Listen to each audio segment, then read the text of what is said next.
Morning Times, 8:58 a.m. The news headline: Nigerians deserve your apology. Analyst tells Buhari.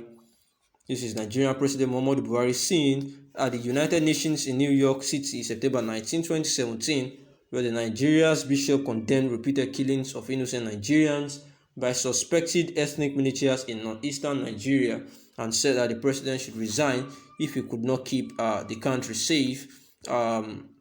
This got a picture from CNN's photo, Shannon Stapleton Reuters, caption: Nigeria Bishops Buhari Violence, April 27, 2018, and by Timothy Agbo and Agnes Nwori. They've actually brought about this analysis, which reads as follows. Some analysts have called the administration of President Muhammadu Buhari low in all sectors of the economy, stating that Nigerians deserve an apology from him. Oluyemi Omotosho, Dean, Student Affairs, Federal Polytechnic Ede, Wale Adebisi and Moses Obaditan advised the federal government against pampering the Boko Haram insurgents and other terrorist groups by negotiating with them. Speaking in Oshogbo, Osun State, the trio described Nigeria as a failed state, saying that President Buhari's assertion that it would not end up as a failure was an attestation to the fact that his administration had disappointed the citizens, hence the need for apology to tender and for him to tender an unreserved apology to the citizens of Nigeria. According to Adebisi, Buhari is the most tolerated president Nigeria ever had, and unlike the experience with his predecessors, Nigerians continue to persevere despite the hardship being faced due to bad policy implementation.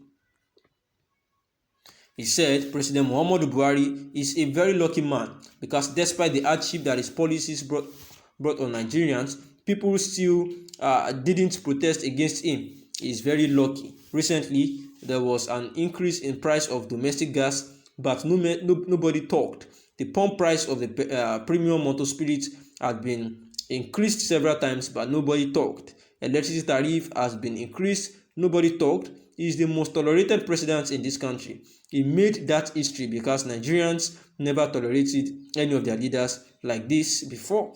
I think that is what is giving him the opportunity to say that it would not end as a failure. Advising the government against dialoguing with terrorists, Adebisi said that the experience had shown that those who were granted amnesty in the past abused the privilege by rising up in arms against the state. Therefore, he said that leniency towards insurgents would embolden graver crimes in the country.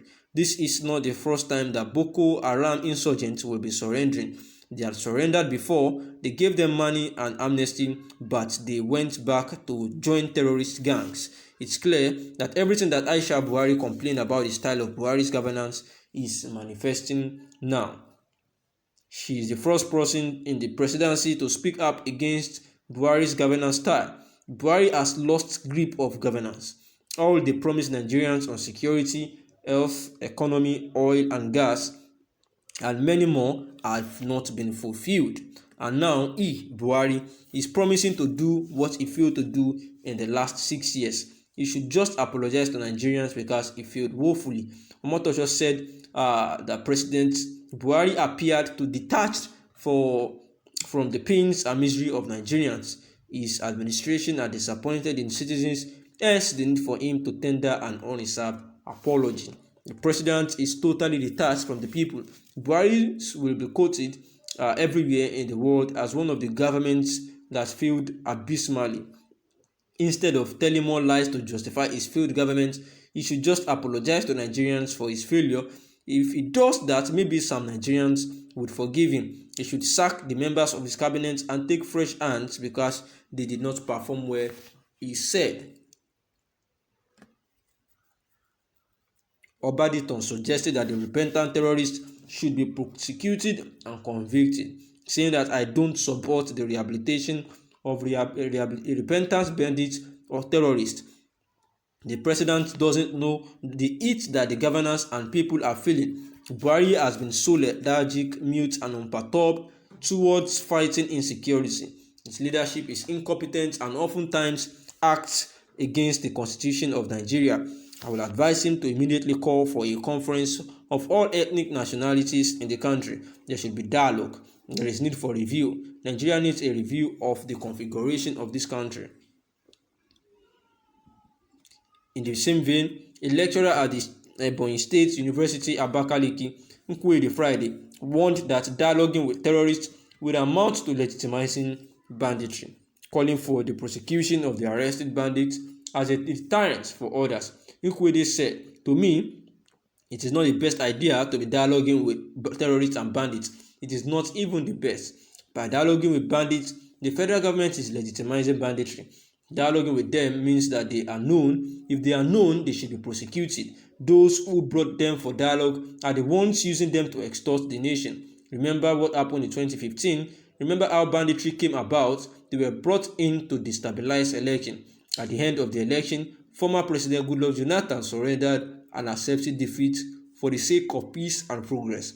Those boys were not settled to return to their countries, and now they devised means of making money off the federal government and the people. Now they are done more damage, a whole lot of internally displaced persons suffering, a whole lot of northern east suffering, a whole lot of people from the southwest suffering, a whole lot of people from the southeast suffering. Every axis of the country are actually suffering this pain and gnashing their teeth in agony and pains, and they actually feeling this directly and not the federal government, because they are not most likely feeling this heat directly like the masses are doing. Of course, perhaps some of their senators may have understanding of what we are saying, because some of them are kidnapped of recent.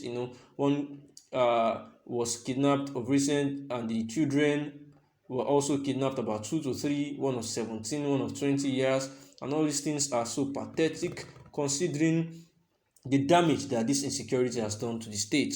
And if the federal government is honest with their plan to end banditry, it will end. Just imagine the invasion of the Nigerian Defense Academy, irrespective of the Nigerian Defense, their sophisticated equipment, the terrain and check, they attacked and killed top officials. And after this, you want to begin to negotiate with them. We got to be honest, and it means that Nigerian security cannot deal with these people, and there is no need for negotiations. And that is why these public analysts are saying that President Muhammadu Buhari has failed totally and woefully, and he needs to just tender an unreserved apology to Nigerians. And perhaps after doing that, out of the kind-heartedness of Nigerians so far, they have even been tolerant to this stage, not talking back at him and addressing the issues that have been fucked up in the country, as per banditry, the bad economy,